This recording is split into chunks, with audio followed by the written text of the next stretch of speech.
soapbox real quick and kind of set the expectations for today's discussion.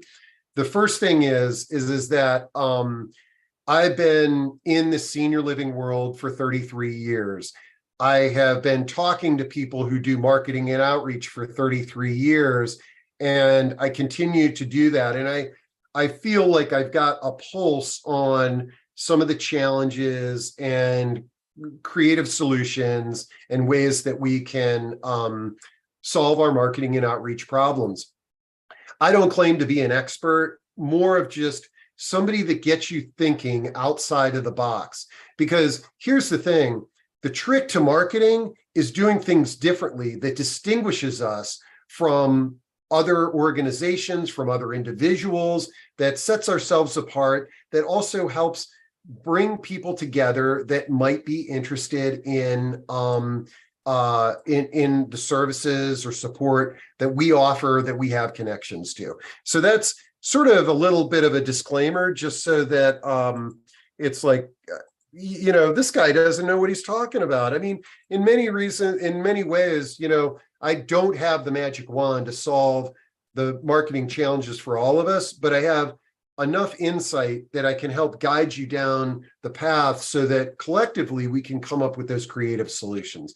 Hope that makes sense. So now I'm going to go back to sharing my screen, because before we dive into events, I want to sort of prime the pump here, okay? And so back when COVID hit, that's when we started this marketing masterminds discussion, because all of us had to reinvent the way that we were marketing, because we couldn't go out there and go to all the wine and cheese things and just drop in at the hospital and give them bagels. All of a sudden, we were trying to do our marketing and outreach from our bedrooms and living rooms that we normally were out there driving around burning shoe leather.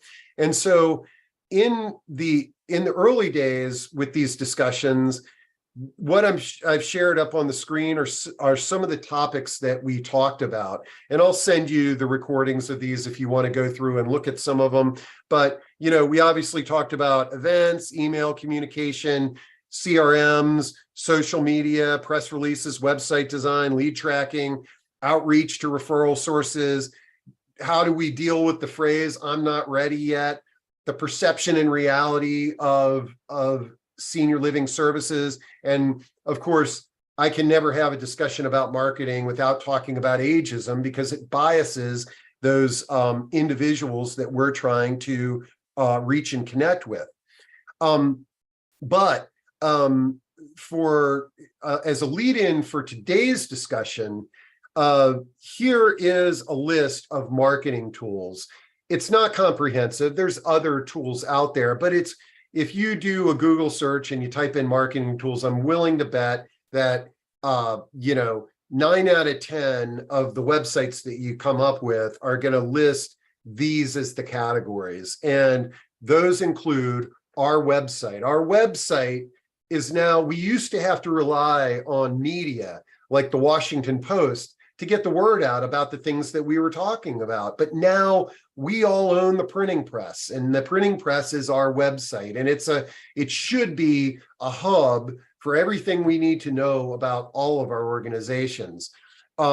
There's email. A lot of times we can't get people to go to our website unless we email them and tell them that there's an article there, or that there's a special discount or something like that.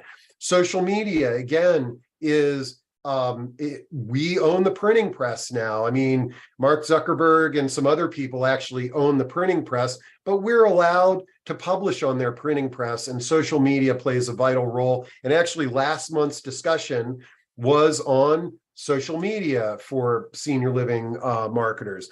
Word of mouth. I mean, I can't tell you, when I'm talking to senior living providers on where they get their referrals and their leads, 9 out of 10 times word of mouth is, at the top of the list. Now, diving deeper into who was the mouth that word came from is what we all need to be able to quantify, but word of mouth is key. Print collateral, our brochures, grip cards, things of that nature. Business cards are print collateral, okay? You've got paid digital And then as you see later down on the road, you've got sort of search engine optimization, which is, unless you're paying somebody to do it for you, it's free, and it's how we get to the top of the Google and the search engine lists. And then we've got old-fashioned direct mail, which is still heavily used in this market and has been effective for many people. Then you've got print, TV, radio, ads.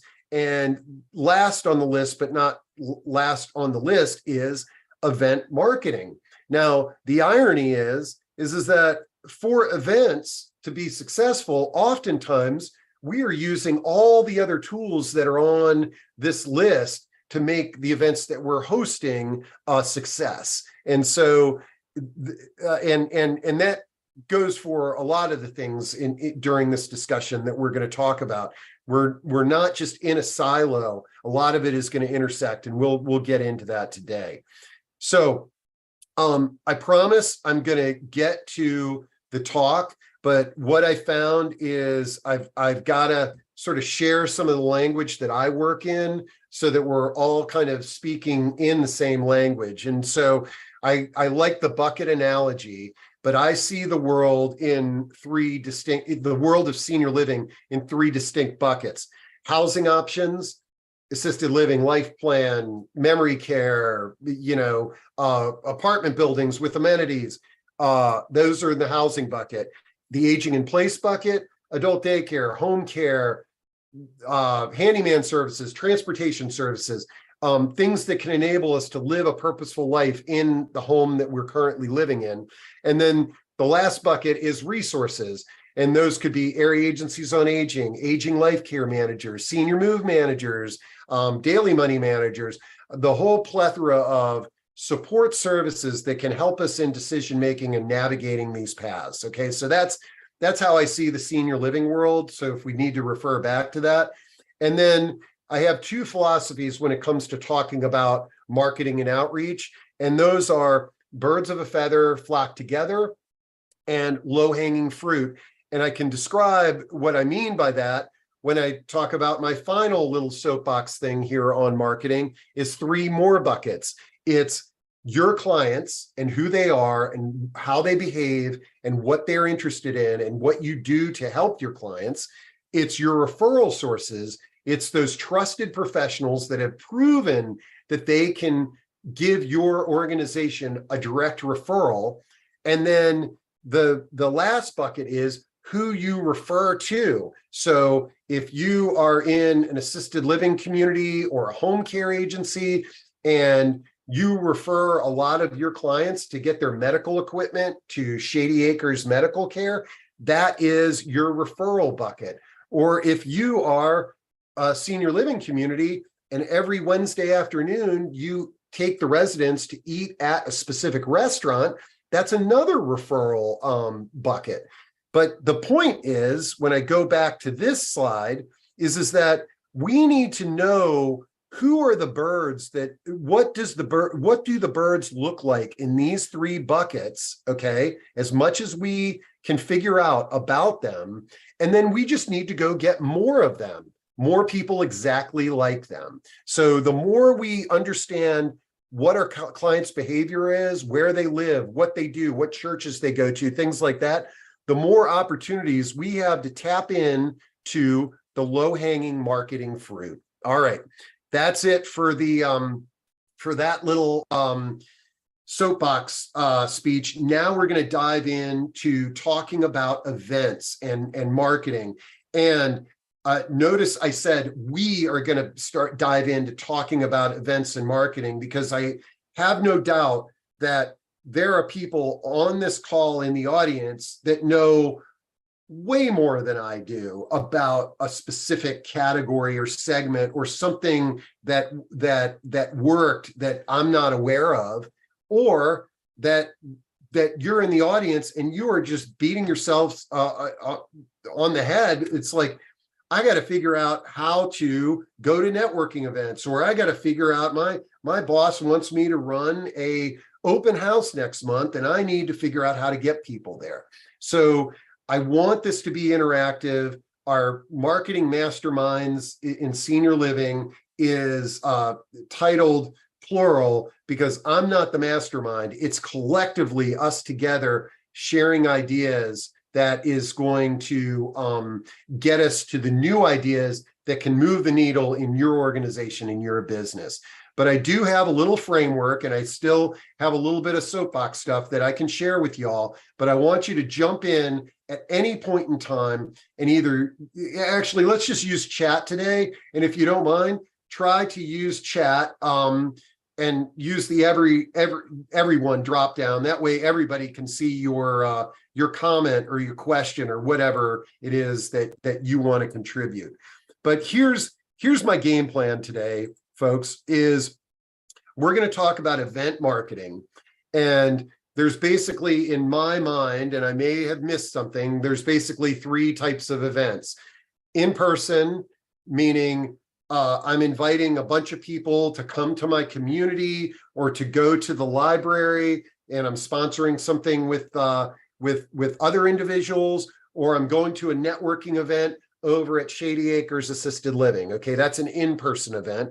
An online event, this is an online event where you're on some kind of online platform connecting with other individuals or just simply listening to an individual. And then the last is hybrid, okay? And that's where you have an in-person event and you've got the technology to effectively communicate with an online audience in addition to your live audience. I just want to make a few, okay, so those are the 3 types of events. And then what I want to share are some of the insights that I've gained to 3 different types of approaches to how we use events in the senior living space. And hopefully we can have some dialogue around these 3 elements. And those are, the first thing that I think we'll talk about is attending an event as a senior living professional. So you're a social worker, you're a marketing outreach person, you're the director of an area agency on aging, and you are going to an event to meet other individuals or to meet older adults, maybe, but you are just attending, you're paying, you're going for free, what have you. That's the first one. The second one is exhibiting at an event. And this could be a health expo that you've been invited to. This could be a senior living expo. This could be at a large employer and they invited you to come in and, bring out the tablecloth and give away tchotchkes or what have you. And then the last category that we'll talk about is organizing or partnering with with events. So meaning I am going to host an open house at Shady Acres Assisted Living, or I am going to host a CEU program for social workers. So those are the 3 buckets that I'm going to talk about briefly, and then hopefully you all are going to jump in and provide me with some feedback and inputs. And I see that Retta is asking for me to share those 3 buckets again. And Retta, I have no problems doing that. And I'm very sensitive when I get on the soapbox. I don't want to overstay my welcome, especially if there's people in the audience that have heard or seen this before, because I try to do a little refresher on each of these marketing things. But again, just for purposes of and this will also help in us thinking about the events that we're hosting, is that these are your 3 buckets. So more than likely, the types of events that we're either going to or organizing, we are basically trying to communicate with our potential clients or our potential referral sources. So those are those. Okay. All right. So the first thing, I'm going to just run through this really quick, then I'm going to pause, and I want you guys to give me some feedback and let me know if you got questions or if you've got experiences, or if you just want to tell me, Gurney, you don't know what you're talking about today. You got it totally wrong, okay? But the first thing I want to talk about is attending events as a senior living professional. Now, I know we have people from all over the country that are tuning into this, but I'm based here in the Mid-Atlantic. And one of the things that Mid-Atlantic senior living professionals have a lot of in this region are these networking events that are organized by either nonprofits or just a loose collaborative of people that basically bring senior living professionals together to connect with each other, to hear speakers, to get CEUs, what have you. And so that's kind of the hat that I want you all to put on is that as marketers and outreach or representatives of our organization, I'm going to go to an event and it's going to help get the word out there. Okay.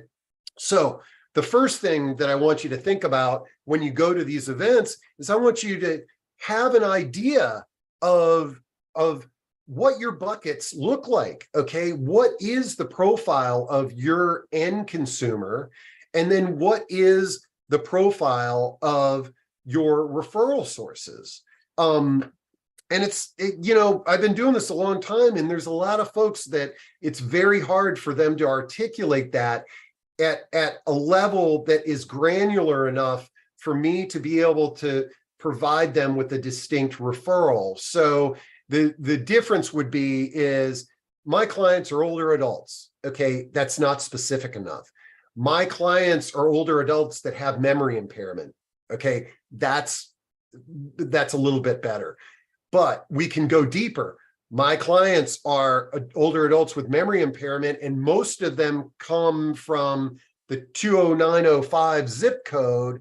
And, I did a little bit of research, and 30% are retired school teachers. So now you see how it's sort of like this is ingredients so that I can go out there and get more people in that bucket because I'm getting a little bit more specific. And the same goes for referral sources. I get referrals from elder law attorneys, nursing home social workers, and chiropractors. So if I'm going to an event and I've got that in the back of my mind, number one, I'm on high alert because I hope I meet a chiropractor here today. And if I don't meet a chiropractor, I'm going to tell everybody else that I really have great referral relationships with chiropractors because maybe they could introduce me to one. So what I'm kind of walking you through there is it's sort of a combination of being prepared in terms of what do I want to accomplish at this event? Who will be there? This is not that easy to figure out. However, like one of the things that I do for the networking events that I organize is I always send out a list of the names and organizations of the people that are attending. I don't share the emails because I've done that before and it's a disaster, but at least I'm letting the people know that are attending that event, hey man, here's who's attending, so you can create a plan. And I know a lot of organizers might not work that way, but you know what? A lot of times, if you just pick up the phone and, hey, I RSVP'd for your event, wondering if you could give me an idea of who's going to be there. I've never attended an event with your organization before. It might be a clue to help you be better prepared. And then the other thing that I want to throw out with events, whether you're going to an event at Shady Acres Assisted Living and it's a happy hour, is just, it's a good practice just to always ask people, can I lend a hand? Okay. Let's say you get there early and it's a good idea to get to events early. You get there early. Hey, can I help set up chairs? That may lead to a better relationship with somebody in that room because they see, man, George is going the extra mile.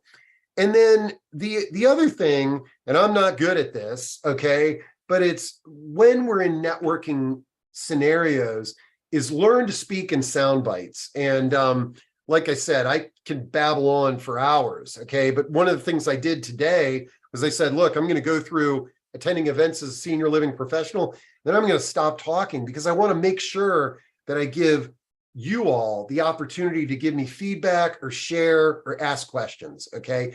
But sometimes we've all been at a networking event, and probably some of you are in the audience. It's like, yeah, you did this when I was there, but where somebody sort of monopolizes the conversation and nobody gets a word in edgewise. Be conscious. Like sometimes it's just because we're nervous. We're talking a lot or we got information to share, but try your best to speak in sound bites when you're at networking events. And then here's the thing that I always say that is that when you are, no matter where you are going, always try to figure out what your follow-up strategy is going to be. So, for example, and you know, at least you came in with a plan. But as an example, I was in an event. I got about a dozen, business cards here. My game plan was I'm going to come home from this event at 5 o'clock. I'm going to type in all those emails and I'm just going to say, it was great meeting you. Here's my follow-up information. Let me know if I can help. Sometimes I don't hit it big like that, but at least I had a plan going into this. And then the other thing that I would say when it comes to senior living marketing and getting out and networking at events is try to be a familiar face. And what I mean by this is you're not going to just go to one event in your area and all of a sudden the referral pipeline is going to open up. For a lot of people who I've interviewed who've gone through this is that this process could take months or years before you begin to sort of feel tangible results.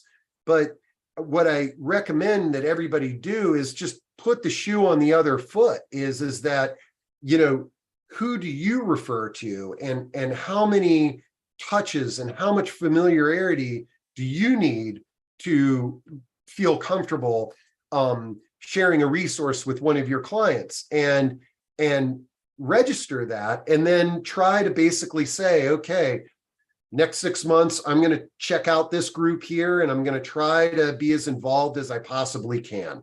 Okay. A lot more that I could talk about on this, but I'd love to just let me take a peek and see what y'all are saying here. Okay. Let's see. Adele says, best way to approach somebody you think would be a good referral partner, but you don't know them.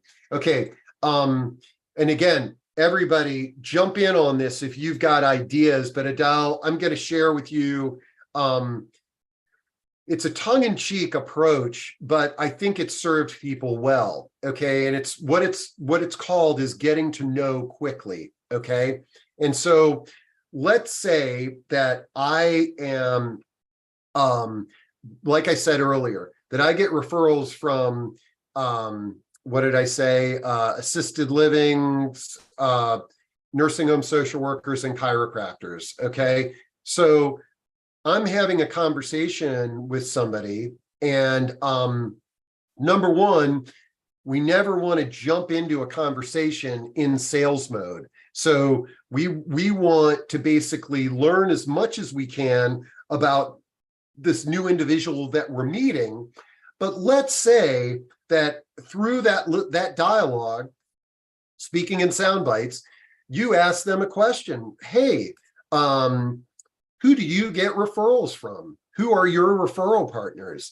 And they share that with you. And there's two things that can happen here. Number one, let's say that they share with you who they get referrals from, and your profession happens to be on that list. Well, guess what? You hit pay dirt. It's sort of like, wow, I just happen to be a chiropractor, Steve.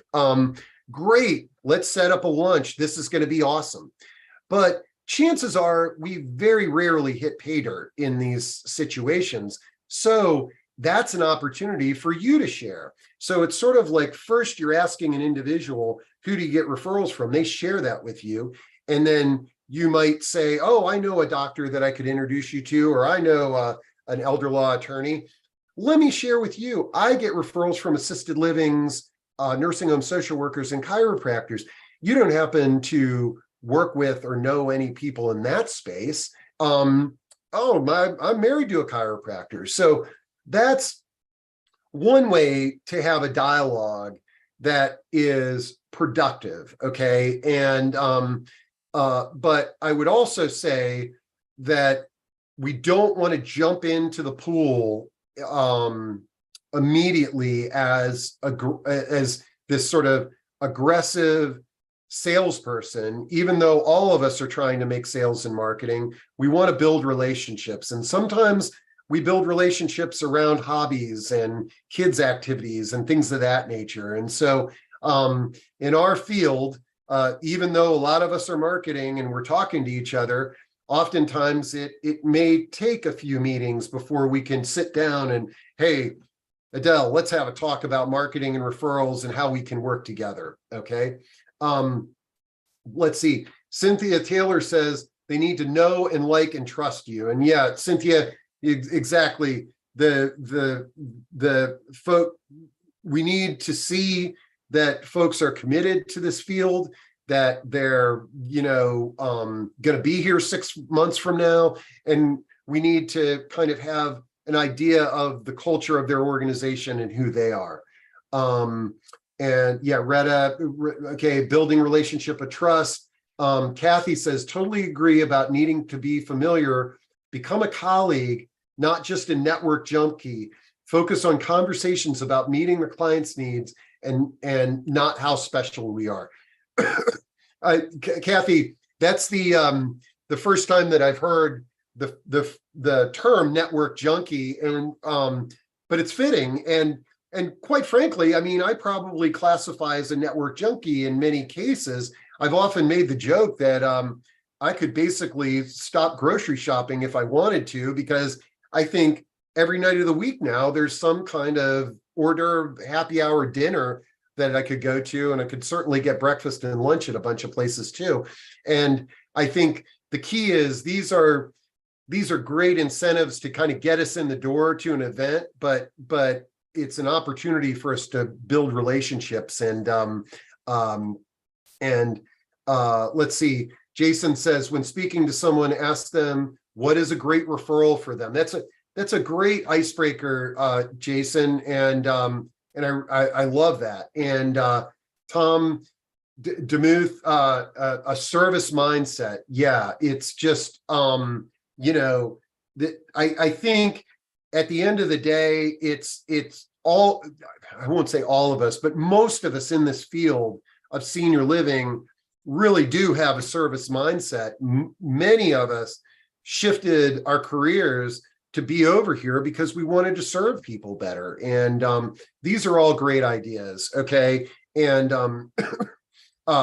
okay, so that's the first thing, just a primer on, and I wanted to start with the networking thing because number one, it costs us time, but these opportunities are out there. And if we're going to spend the time to go to these events, really trying to just think more consciously, how can I make an impact? How can I move the needle so that I understand how important these events are to my organization and my 40 to 60 hours that many of us are working a week. Steve says, piggybacking on that, don't spend the majority of your time at networking events and having a social hour. Business does not get done that way. One-on-one meetings are where it happens. It's easy to get caught up in what's happening. Thanks for bringing that up, Steve. And I'm counting on y'all to trigger me on things that I wanted to make sure to share. And one-on-one meetings are, so when we have our strategy, and I've talked to a lot of professionals that have been out there many years, and a lot of professionals one of their game plans is, I go to networking events to get one-on-one meetings with people that are in or adjacent to my target market. And I'm very specific in terms of what I'm trying to do with those one-on-ones. For those of us, I think many of us, when we were new to the business, what we probably did was we went to a networking event and we looked at everybody at the room as a referral source. And then we looked at everybody as somebody who you should have a one-on-one meeting with. But the veterans that I talk to really begin to understand that, everybody in this room is adjacent to a potential referral source that of mine. So they're all very important, but the ones that I want to focus my energy on are X, Y, and Z. And the sooner that we figure that out, the better. And that's why I kind of led off with my buckets, because that is what really is driving us, is that the more that we know that a certain profession or a certain, somebody in a certain geographic area can lead to a client referral, the better. It will make all of this much more productive and enable you to create a better game plan. Okay. Next, I want to talk briefly about exhibiting at events. Fortunately, in our field, there's a lot of opportunities to exhibit at an event that really does not cost a substantial amount of money. There are expos out there that basically give us free tables, okay? But then there are events, at faith-based organizations that it might be $50, $100. And then there are larger, trade show style events that, may be in the hundreds or thousands to buy a table. But the important thing that I want you to, I'm going to jump to budget just because I talked about money there, is that the cost of the table is really just the cost of admission. I could argue that spending a day at a free expo is rather expensive, because you may be taken away from other marketing opportunities and responsibilities, and now you're here. Or if you can't make it and you've got to train a staff, that staff person is going to be taken away from that event.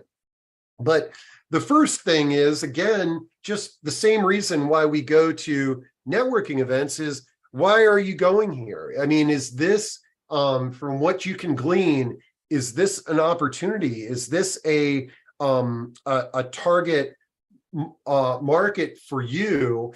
And then the other thing that I like to remind people of, because oftentimes I'll be talking with a client who's like, oh man, I went to this show. It was horrible. There was nobody there. All we did was talk to the other exhibitors. And I remind them that they go to networking events. And I just say, did you have some good conversations? Oh, it was great. And we went out to lunch and this, that, and the other. It's like, well, sounds to me like it was just a different type of networking event. You were thinking that it was going to be a consumer event, but it turned out to be a very productive networking event for you. So treat it that way. How are you going to follow up with those other exhibitors that you met?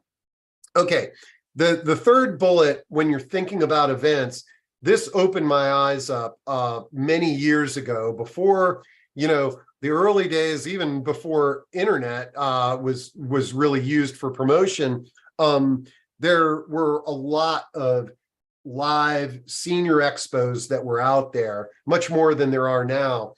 And all my clients would go to these things, and, it would be this fury the month before, because the event promoter said there was going to be 10,000 seniors there. So they're going out and they're buying 10,000 pens and 10,000 apples and 10,000 brochures and everything based on this number of 10,000, because that's how many people are going to walk through the door.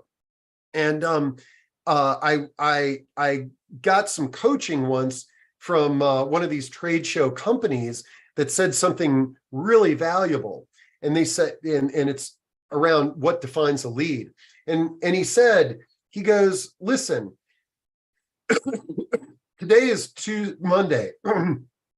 If I told you, give me $1,000 and you just go stand on that corner tomorrow, and you're going to get 6 leads, 6 people to tour your assisted living community, would you give me that $1,000, and would you put up your table over there on the corner across the street? And everybody in the room, well, of course I would. Okay. And he said, look, when you sign up for these shows, recognize that a good day, probably your best day, is that you got 6 people that we're going to tour your assisted living community. And so put all that 10,000 number and the thousands of people coming through, you're looking for 3 good leads, 6 good leads, 9 good leads, however you want to set the goal. So the big picture is not going out there and getting 10,000 pens, because, hey, how many of us have ever called a company off of a pen? The big thing is, what can I do to make the experience at my booth absolutely awesome for those 6 good leads? And the example that he gave was, what if you went out and you ordered a dozen stuffed animals and it had a t-shirt that says Grandma's moving to Shady Acres, and you keep those behind your exhibit and you give away candy, or no, you don't give away anything but brochures, okay? Business cards and brochures. But when you're having your conversation and you've already defined what your lead is, anybody that lives in any town, USA, who's over a certain age and has lived in their home for 30 years, they are a potential lead, a really targeted lead. And then you go, Mrs. Smith, I got a special treat for you. You go behind your exhibit, you give them the stuffed animal, and you say, I'm going to give you a call on Monday, and maybe you can come by and see us at Shady Acres. Now you've made that experience memorable. When you call to do your follow-up, what is your follow-up strategy? I'm going to follow up on all the ladies that I gave stuffed animals to. You've got a story to tell, and the experience could be better. And then my last button there that I had talked about earlier is, don't forget, when you go to these expos, that sometimes you're not going to have a really good consumer experience, that this is going to be a better networking experience for you and an opportunity to support an organization that you believe in, and this, that, and the other. Okay, now I'm going to take another break, and I'm going to take a peek at the chat here. Okay, Jessica says, where's the best place to find upcoming events, expos, and trade shows? Well, Jessica, I'm not sure where you're at, but I really try in the DC metro area and in the Northern Virginia, the Baltimore. I try on proaging.com to post as much of what we find out there for providers and professionals to go to and to exhibit at. But oftentimes, the way this is another thing that we can use at networking events. So, for example, you go to a networking event and it's sort of like, hey, talk to somebody that you're friends with. It's sort of like, you know of any trade shows or events that are coming up that I could exhibit at? And once you get on the list of a few of these, the interesting thing is the event organizers, oftentimes they go around to events and they gather all the business cards, and then they're going to invite you to go to another one. And Jason says, Northern Virginia Senior Resource Network. Yep, that's, I was going to recommend that. Let's see. Retta says, I find a lot of the expos at Chamber of Commerce and on the event calendar, local newspapers, the website Inside Nova, Beacon. Also listen to what people are doing. Yep, that's what I just said there. Sometimes mentions at an upcoming event, they're trying to get you to become a sponsor. They can add us so that we can look at the price, location, and then see if it's an ROI. Retta, you said something pretty valuable. Folks, if you pay to exhibit at all of these events that are out there, you can burn through your budget pretty quickly. And so, sort of thinking about, what resources can I dedicate, human resources, time, and money. But a really good strategy is that if they allow you, is to attend a few of these events the first year that you learn about it, and, walk around. And one thing is that if you're attending an event that's designed for older adults, as a provider, don't monopolize the time of the people that are at the table potentially talking to older adults, okay? So there's always downtime at these shows, trust me.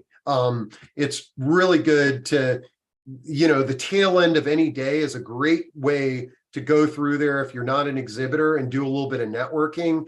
But what you don't want to do is get in a conversation with a marketing person and then you see that the older adults or the family members are walking behind you and skipping to the next booth. Just just be aware of that. Let's see. I'll check it out. I see plenty of networking events, but always miss the signups for the health fairs. Yeah, I mean, the health fairs, as Retta had said, Chamber of Commerce's are good. I find that once you get latched into one health fair, a lot of large employers often do it. Sometimes the hospitals have health fairs, but just keep a wide field of vision and talk to your colleagues and things like that. Also, one other approach is that sometimes a lot of events, not all events, will let people share a booth. And the value of sharing a booth can be manpower, but it can also be budget, and it can also be, the time that we have to invest in things. So talk to your friends and your buddies that you're meeting at these networking events. Yeah, Jason says word of mouth. Del, great. Okay. Jason. Okay, Jason, what is your opinion of joining a BNI group? And Jason, I've never joined a BNI group because my geographic footprint is so darn large, okay, from Philadelphia to Northern Virginia. But I admire the BNI groups because all of this sort of like small talk stuff that I was talking about when you go to senior living events. BNI is a really good place where you get to know the other members, and then let's get down to giving each other referrals. Okay. And I'm sure there's somebody that could be contrary to my thought, but one thing that I've really found, and I've talked to people in this case, is that BNI groups a lot of times have a relatively distinct geographic footprint. It's bad because, some of the providers are basically just merchants in that town. Okay. And so what I recommend is that if folks are going to join a BNI group, join one that's really easy to get to from your house, because most of the meetings I've been to are in the morning, and they're very much focused on you go to these meetings every month or every week, actually, in some cases, and you need to contribute. And so it's easiest to do that if it's right in your sweet spot. But the beauty too is that BNI enables you to join other chapters if you want to expand. Okay. All right. And then Adele asked, what's your opinion of planning for senior life? I love the Planning for Senior Life organization. And just so you know, there's several different types of senior serving organizations that are out there. There's the free ones that they just host meetings and you can come to them, and they're, you meet people, and every now and then you have a fundraiser where you might need to contribute some money. Then you've got sort of membership based that are open to all senior living providers, where there's no restriction. You pay your fee, and you get to come to these meetings and benefit. And the fee helps pay for our executive director and our overhead. And then I don't want to misspeak about Planning for Senior Life, so I'm just going to broadly speak about groups in general that have sort of a membership qualification to it. And these can be paid or unpaid, but they're a group of senior serving organizations that say, look, I don't want 5 million home care agencies in this group. I want to be sort of, one of the only home care agencies in this group. And so there are groups out there, and I know from my experience with Planning for Senior Life is that it's there's an application. It's sort of, I'm in this category and I abide by these various elements, and I'm going to join this group. And so I look at some of these groups as sort of being that's a lot of the ways that BNI groups join with members, that they won't have 50 plumbers in any town USA. They might have 2 or 3 plumbers. Okay. And so some of these groups are out there like that. Okay. Kathy, got to jump on. We'll promote this, blah, blah, blah. Okay, great. Okay. All right. Oh, and let's see. Retta's got her hand raised. Let me, Retta, if you had something that you wanted to share, by all means, open up your mic. Otherwise, I'm going to go to my last slide. And that one, last but not least, is us organizing our own events. And save this for last, just because this is probably the most complex. And this is where the most pain and agony can occur, and success as well, because we're taking ownership of an event. And so what this is in this bucket of events is, this is where we are organizing an event, or we're partnering with an organization or an individual to host our own event.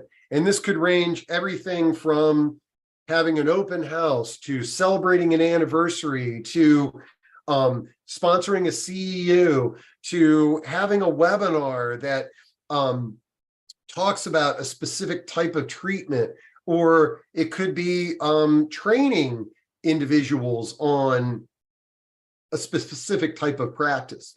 Okay, so the first bullet that I say is, why are you doing this? And this may seem, kind of tongue in cheek, but I will tell you, I've been doing this for 30 years, okay? And especially some of the larger organizations, when I ask that question to a marketing person who is brainstorming with me on how they can make their event a success, I say, why are you doing this? Well, I've got to host X amount of events each month. That's part of my job, okay? And that's a simplified way of doing this, but that individual, a lot of times, they're not in this 100%. The reason why their organization says you want to host an event is because they're trying to create a channel to drive leads. But if you're just mailing this in and you're just checking a box, okay, I'm going to have an open house so that, I can check that box on my monthly performance review, more than likely you're going to have some marginal success and probably more failure, because you need to have a focus, especially in the landscape of where we are, where there are a lot of events and a lot of options for our clients to go to, and things like that. And so the next bucket, or next bullet that we're talking about, is who should attend this event. And this is also really key, is that ideally the people that you want attending your event are the people in the buckets that we talked about earlier. Is that, it's I want families that are dealing with memory impairment of a loved one. That's who I serve. I serve people with memory impairment. So when I host an event, I want people who are experiencing that. Now, what do they want? Okay. And this is something that always takes me by surprise, because a lot of times we assume that our potential prospects want one thing, but they actually are attracted to another thing. And that is the most important thing that we can all do, is have dialogue with our existing clients, our prospects, our referral sources, on what are the pain points, what are the problems that they are always looking to solve, and try to build any events that we are creating around those pain points that gets them potentially to come out and visit our site, or go to our webinar, or come to our networking event. And what I really like doing with folks is really brainstorming on content and what some of those problems are and how we could present that content before we invest the time and the energy to promote an event.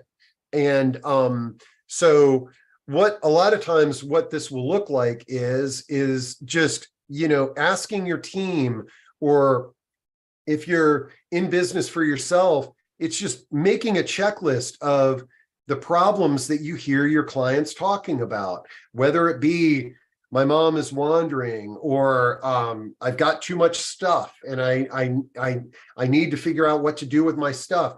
Or it could be, handling the balance of raising my children and taking care of my mom. The more you can kind of add to the list, the more you are going to be able to potentially come up with some content that could potentially bring people together around an event. Now, the other thing is, it's sort of what you will notice if you're hosting events for senior serving professionals is that, well, geez, Steve, it's like, the retirement community down the street got 40 people to come to their, wine and cheese thing, or the, they invited a bunch of people to get a massage, after work, or a pickup dinner or something like that. I mean, that is a problem. Okay. We're busy professionals. We're stressed out. So a massage or a glass of wine or a carry-out dinner is solving a problem, and it might get somebody in the door for your event. But the more you can create, the longer the list you can create, and the more you can begin brainstorming, the more that you could potentially strike onto an event that might deliver some good audience to you and help you make some connections. So then let's say that now you've basically got an idea for an event that you want to host. You don't know if you're going to do it live. You don't know if you're going to do it online. The next thing you got to do is set a date, because with a date, you're going to now plan this event. So when you look at that content, if any of your content is in alignment with, oh, I should get Dr. Smith. Everybody loves to hear Dr. Smith talk about brain training. Okay. So now your date may be set by Dr. Smith's availability. Whereas if you're going to have an open house and a wine and cheese, that might be your kitchen, or renting space at a local establishment. But I want to emphasize the value of a long runway versus a pop-up event. Whenever possible, if you can create a long runway for your event to give you a lot of time to talk about it, to give you the opportunity to put it on, calendars like mine and the Chamber of Commerce and Grows, or, whatever your networking group is, there's benefits to this. Number one, it minimizes the chances that somebody else is going to plan an event on that day that you might be competing with. I saw the other day that there was 2 senior living communities that actually had the same exact event on the same week, and they were different companies. But a long runway can help prevent that. It can also enable you to call up a colleague if you plan this event and you had it on your calendar 2 months ago, and all of a sudden you see somebody promoting this. It's like, hey, just gotta let you know, I got an event on the same day. It's kind of similar, and I've already got X amount of RSVPs. So you might want to reschedule yours. And why don't you come to my event, and then I'll help promote your event a month from now. And I've seen stuff like that happen. Pop-up events, just think about those. They're great, but set your expectations low, because you might, if you're just using internet and social media to promote it, you might have a smaller turnout. And one thing that I'm a big fan of. I'm a huge fan of RSVPs for everything. Okay. And the reason that I'm a fan of that is that there's nothing wrong with having an event with 5 people. Yeah, we all wanted 50 people at that event, but we got 5. So it gives us the opportunity to move an event to a small conference room. So it looks intentional that this is for 5 people and not, we really hope that 50 people are going to show up, but only 5 turned out. And it's important to make the RSVPs easy and people able to access those. Naomi says, how many save the dates do you suggest to be sent for an event that's 90 days away? Or should some of those be email reminders as well? Depends on your audience, Naomi. I think for the professional community, we have moved to a world, if you've got a decent professional list of people that are in your network, you can get away with email communication only. But my general feeling is that if I was hosting an event, and let's say it was for older adults, I might send out a save the date, 90 days in advance, 60 days, whatever, and then and then follow that up with a nice, robust postcard that kind of dives into the mechanics and the speakers and things like that. The other thing, and we could talk about, all this stuff for hours, but when we're doing mailings, especially mailings for events, I'm a big fan of having multiple calls to action. So when you are mailing a postcard out for a specific event, make sure that you have other ways that people can participate, because what you don't want is that, oh, wow, this really looked like a great event that I should go to, but I'm at a wedding on April 15th. It goes in the trash. But imagine if I got a mailing that said, we got this great event on April 15th. If you can't make it, give me a call and I'll send you the recording, or I'll send you a book on the same topic, or, come on by and we can talk about, whatever, and you can have a free meal at my retirement community or what have you. Direct mail is expensive, and what we all are trying to do is keep it out of the trash, but having one call to action, and that one call to action be related to a single date, can be a challenge. Now, the other thing is, depending on your organization, if you're promoting an event that's 90 days out, the other thing is using our direct mail to promote multiple events. That increases the chance that it might be saved. And it could be that, you're only having one event, but you've got some marketing partners that are hosting events too. And this could be an opportunity to share the cost of that direct mail campaign and promote a few events at the same time and some other calls to action. I know I'm just kind of babbling here, but then I see we're almost at an hour. The last 2 points that I want to bring up when we are hosting events is figure out how you're going to communicate with the people that came, that wanted to come but couldn't, that canceled, that how are you going to follow up with these folks and have that all ready to go. I partnered with an event, with another organization, with an event last week, and a week before the event, they created a survey to ask people how their experience was at the event, and that was ready to go basically the day that we had the event. And that helps us with here's one of the most important things is that is really documenting what events worked for your organizations, what were challenges, how much it cost. I work with a lot of senior living communities, and through informal dialogue, we often learn kind of what works and what doesn't work for the organization. But the more granular you can get on this, you can begin to look at what is the cost per attendee for my event marketing budget, and what's the cost per lead, and what's the cost per professional referral if it's a professional referral relationship, and it can make it a lot easier for planning events in the future.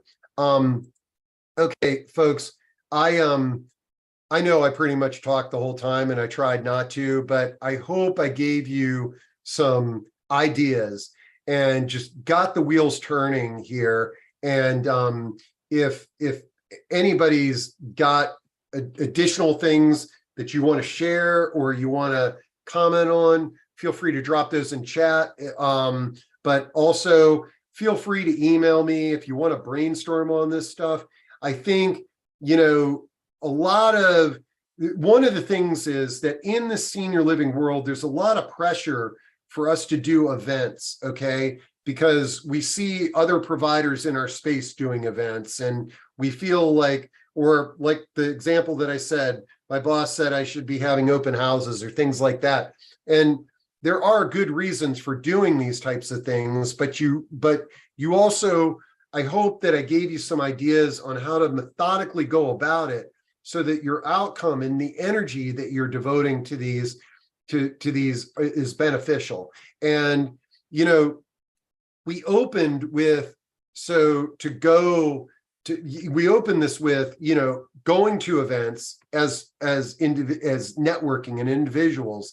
And then we kind of migrated to exhibiting at events. And then we talked about hosting my own events. And I think sequentially, this is a great way for you to sort of get a barometer on what works and what doesn't work. And maybe it's a notepad that you keep, or maybe it's, a list on your phone to just sort of think about the insights of what did you like and what did you see people responding to. And then when you're kind of exhibiting or inviting or organizing events, you're trying to replicate some of those hot buttons. Okay. All right. Thanks, guys and gals. This was a lot of fun. Email me your thoughts on this. I drive these discussions based on the comments that I have with all of you. So next month, the topic has not been set. And if, you come up with a good idea or something that's bothering you in the world of senior living marketing, I'd love to address it or get an expert on. I like get a subject matter on who can sort of lead us through a discussion on that specific topic. Have a great week, and we'll talk to you all soon.